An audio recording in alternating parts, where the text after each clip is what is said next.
जब हमारा भगवान भी श्राद्ध करता है, वो भी हमें मार्गदर्शन देने के लिए, तो हमें अपने पितृगणों का मार्गदर्शन अवश्य पितृपक्ष में उनका तर्पण इत्यादि श्राद्ध करना चाहिए। मैं इसलिए ये श्राद्ध करता हूं जिससे मुझसे ये लोग सीख सके। कहते हैं ना, महाजना ये नगता सपंथा, जिस मार्ग से महाजन गए उस मार्ग से हमको चलना चाहिए।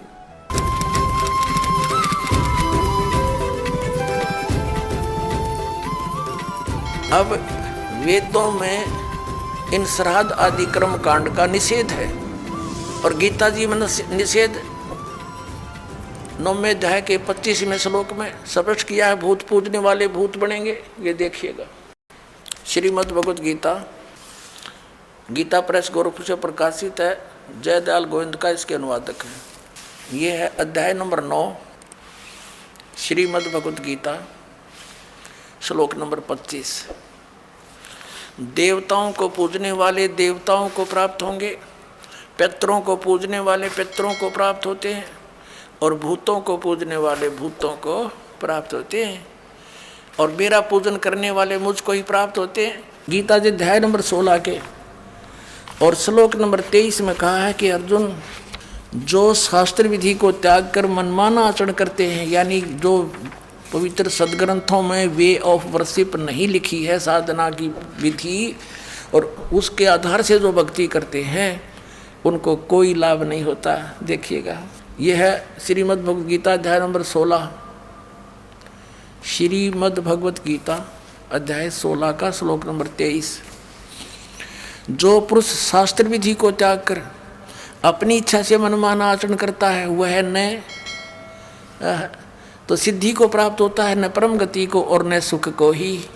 24वें श्लोक में 16वें अध्याय के में कहा है, इससे तेरे लिए कर्तव्य और अकर्तव्य की अवस्था में जो कर्म करने चाहिए भक्ति के, जो ना करने चाहिए, शास्त्र ही प्रमाण है। किसी की दंत कथा पर विश्वास मत करना।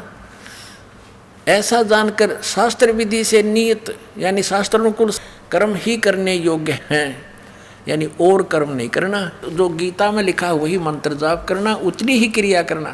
अब ये श्राद्ध कितना आगे फिर अब आपको दिखाते हैं एक झलक पुराणों में क्या लिखा है। एक मार्कंडेय पुराण है। एक रुचि नाम के ब्राह्मण थे, ऋषि, और उसने वेदों को समझा पढ़ा कि मनुष्य जीवन, ये ज्ञानी आत्मा थे, कि मनुष्य जीवन केवल मोक्ष प्राप्ति के लिए प्राप्त होता है। इसलिए उसने ना तो विवाह कराया, ब्रह्मचारी पद पर रहते हुए 40 वर्ष की उम्र हो गई थी, और अपना जंगल में वन में रहता था, कोई मकान झोंपड़ी भी नहीं डाल रखी थी। ये सोच करके मोक्ष प्राप्ति करानी है और ना क्या संग्रह करना है, 2 दिन का जीवन है। अब वो वेदों अनुसार साधना कर रहा था, रुचि ऋषि, और उसके जो पिताजी, दादाजी, परदादाजी, चौथा दादाजी वो मर चुके थे, वह भूत बन रहे थे, और वह भी ऋषि थे, ब्राह्मण थे। उनने भी ये कर्म कांड करे और करवाए थे, तो भूता बनेंगे वह। तो वो चारों दिखाई दिए और कहा, बेटा तूने विवाह क्यों नहीं करवाया? विवाह करवा के तुम हमारा श्राद्ध करता हैं और हमारी गति हो जाती।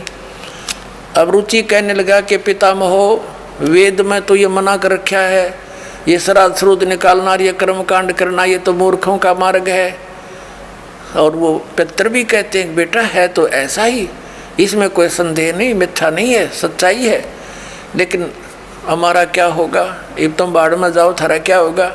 आप मरे, अरे पुत्र और मरवाने के लिए तैयार करे। या देखो मार्कंडेय पुराण, ये गीता प्रेस गोरखपुर से प्रकाशित है। ये गीता प्रेस गोरखपुर से प्रकाशित है। ये 242 पृष्ठ पे संक्षिप्त मार्कंडेय पुराण, रोच्य मुनि की उत्पत्ति कथा। मार्कंडेय जी कहते हैं कि ब्राह्मण, पूर्व काल की बात है, प्रजापति रुचि ममता और अहंकार से रहित इस पृथ्वी पर विचरते थे।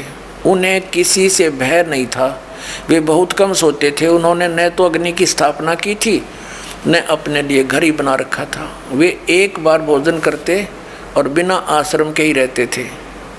उन्हें सब प्रकार की आसक्तियों से रहित एवं मुनिवर्ती में रहते देख उनके पितरों ने उनसे कहा, ये देखिए ये चारों आगे भूत बन रहे, ये देखो ये रुचि ऋषि है, ये इनके पहले बने हुए वो पंडित जी सारे भूत पूज का भूत बन गए। अब ये दिख गए इसने सारे इकट्ठे।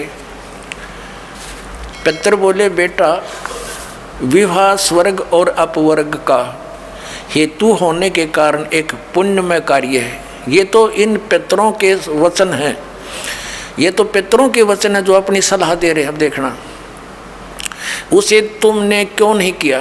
ग्रस्त पुरुष समस्त देवताओं, पितरों, ऋषियों और अतिथियों की पूजा करके पुण्यमय लोकों को प्राप्त करता है।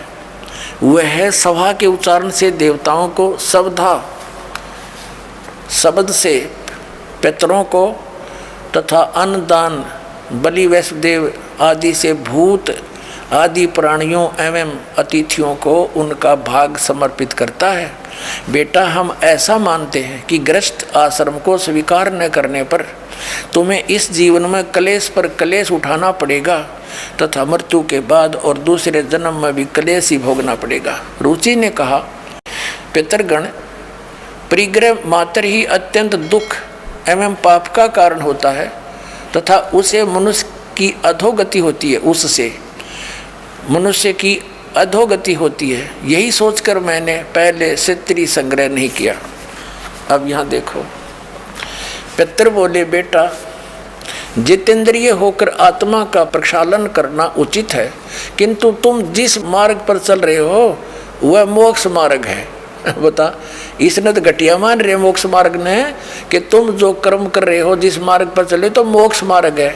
अरे हम बतावांगे पितृवृंद का मार्ग। देखिए, रुचि ने पूछा, पितामहो, वेद में कर्म मार्ग को अविद्या कहा गया है, जो तुम सलाह दे रहे हो वो कर्म कांड, श्राद्ध श्रुद्ध निकालना, पितृ पूजना, वो तो मूर्खों का सलाह कही है।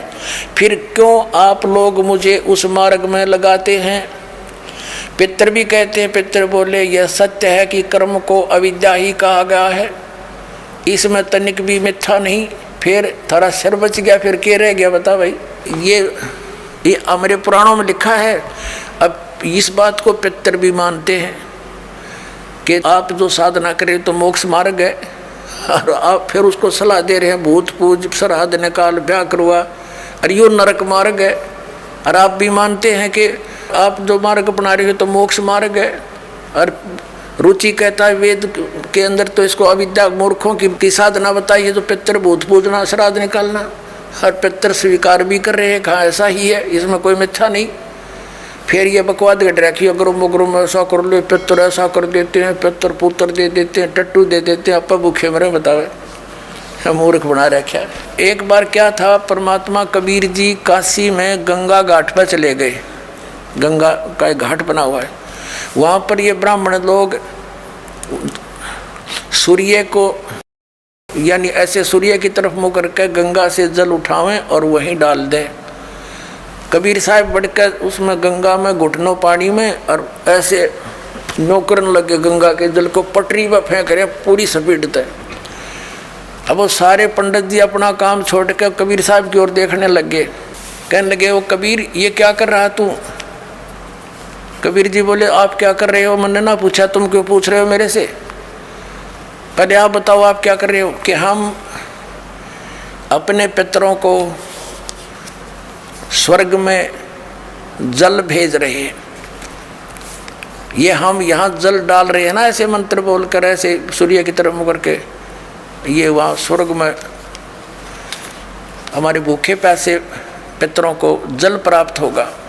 परमात्मा बोला, मैंने एक बगीची लगा रखी अपनी झोपड़ी के आगे, और मैं उस झोपड़ी को उस बगीची को सींच रहा हूँ। फिर मंड के करड़े हो गए। तो वो कहने लगे, रे भोले आदमी, इतनी दूर कैसे जाएगा जल? ये तो यहीं पड़ा है।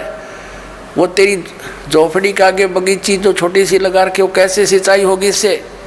कि 1 लाखों किलोमीटर दूर, मील दूर तुम्हारे पितरों को स्वर्ग में ये पानी मिल सकता है, तो ये 2 किलोमीटर पर क्या दिक्कत आएगी इसको?